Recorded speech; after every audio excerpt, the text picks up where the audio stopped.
Today, we're diving into something that's literally reshaping India's cultural and political map, this huge wave of city renamings.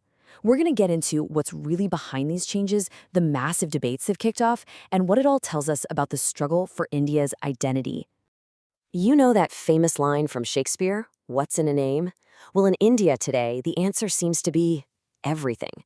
What looks like just a simple change on a sign is actually the front line of this intense debate about history, identity, and maybe even the soul of the nation. It's not just about words, it's a full-on political battleground. And this isn't just a random thing happening here and there. I mean, look at this. You can see a clear pattern that's really picked up steam. Back in 2016, the big tech hub Gurgaon became Gurugram. Then jump to 2018, the historic city of Allahabad is renamed Prayagraj, and Faizabad becomes Ayodhya. And just recently, in 2022, Aurangabad got a new name, Chhatrapati Sambhajinagar. This shows a very deliberate, ongoing trend. So what's really going on here? What's the thinking behind these changes? Well, that question gets us right to the heart of the issue, where two really powerful and completely opposite stories are clashing. Are we watching a country reclaim its true history, or are we seeing history being rewritten to fit today's politics?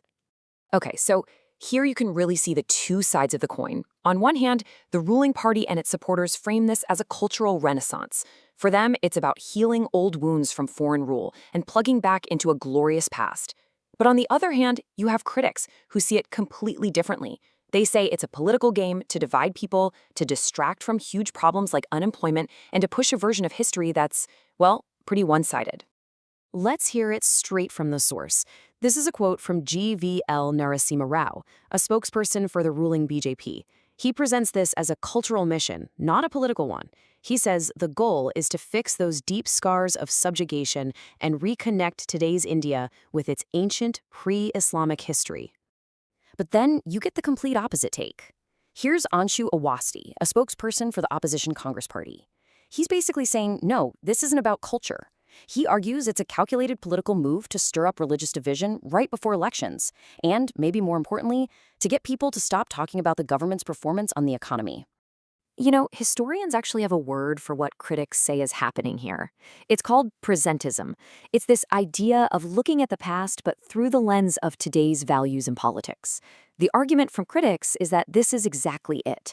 History isn't just being remembered, it's being reshaped to score political points right now. The past is basically being used as a weapon for the present. All right, so let's move beyond the politics and the history debates for a second and talk about the real-world impact. How does this whole war of names actually affect the social fabric of a country as incredibly diverse as India? And this is where it gets really personal for a lot of people. Critics argue that this whole renaming campaign essentially paints Indian Muslims today as the descendants of medieval invaders. It saddles them with this sort of imagined historical guilt for things that happened centuries ago. And what that does is it creates this us versus them mindset, a feeling of second-class belonging. And it chips away at the core constitutional idea of fraternity, of brotherhood among all citizens. And it's so important to understand that these renamings are not happening in a vacuum. I mean, look at this image of protests against a hijab ban. It shows that this is all part of a much bigger trend. Visible symbols of Muslim identity, whether it's a city name, a place of worship, or even what someone wears, are increasingly being framed as something foreign, something threatening, and something that doesn't fit in with the idea of India. Some analysts are even saying this goes way beyond just tweaking history books. They're calling it a symbolic killing. It's an attempt to erase the collective memory of an India that was multicultural, where different cultures, especially Hindu and Muslim, coexisted and created a shared heritage. So the real fight is over which version of the past gets to be remembered. This brings us to a bigger pattern of what some call majoritarian politics. The same ideology that's changing city names is also changing what happens in public spaces, especially during religious celebrations. This strategy isn't just playing out on maps anymore. It's happening right on the streets of India. Reports have actually detailed what seems to be a specific playbook for, well, weaponizing some religious processions. As you can see here, it involves people openly carrying weapons like swords, trucks with DJs blasting incredibly loud and often hateful anti-Muslim music, and choosing routes that intentionally pass through Muslim neighborhoods and by mosques. And sometimes they're even timed to happen during Muslim festivals, which seems designed to provoke a confrontation. And to really get what's going on, you have to see the difference between old traditions and new politics. On one side, you have Ayutha Puja, which is this beautiful tradition where people, soldiers, artisans, worship the tools of their trade. It's about seeing the divine in your work. But on the other side, you have these modern Shobha which are described as these huge city-wide parades that are really about showing majoritarian strength. They become a tool for political mobilization and, some would say, intimidation. The difference is just stark. And the kind of language used during these events is just incredibly charged. You have slogans openly saying things like, if you want to live in this country, you have to hail Lord Ram. There are calls to show Muslims their place by swords and not words. We've even seen parade floats that act out violent scenes from controversial movies and public events where swords and tridents are just handed out. And in the aftermath of clashes that often break out during these processions, another powerful symbol has emerged: the bulldozer.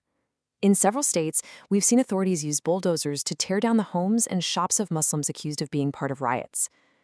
Critics call it a form of collective punishment, a reprisal that often happens without any real due process. So, when you put it all together, the renaming, the processions, the bulldozers, you realize that India is really at a critical crossroads. All of this raises these huge, fundamental questions about how a nation chooses to remember its past and how it wants to define its future. It's a battle for the memory of the nation itself. And it all boils down to this one massive question at the heart of the entire debate. Are these actions restoring a true, authentic history that was pushed aside? Or are they an act of erasure, deliberately wiping out the complex, blended, multicultural heritage that has been the hallmark of India for centuries? I want to end with this really powerful statement from India's own Supreme Court. While they were turning down a petition to create a renaming commission, the court issued a warning. They said that history can't be used to haunt current and future generations. And that's just a poignant reminder, isn't it? That while history makes us who we are, a nation ultimately has to decide if its past is going to be a source of unity or a weapon for endless conflict.